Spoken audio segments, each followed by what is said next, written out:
militanteng grupong Houthi ang dalawang Navy ship ng Amerika sa Gulf of Aden. Pati US military drone pinasabog.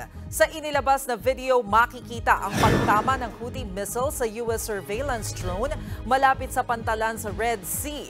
Bukod dyan, inako rin ng Houthi ang pag-atake sa US ships. Ilang buwan na rin nilang tinatarget ang US forces na kaalyado ng Israel, habang ang Houthi suportado ang Hamas. Patuloy naman ang airstrikes ng Israel sa Lebanon para mapulbos ang Hezbollah na kakampi ng Hamas. Pati ospital sa Central Gaza, binomba rin ng Israel.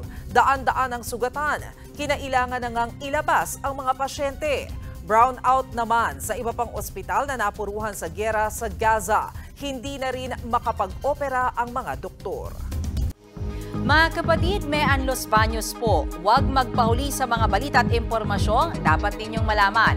Para sa mas malawak na balitaan at diskusyon, mag-follow at mag-subscribe sa social media pages ng News 5.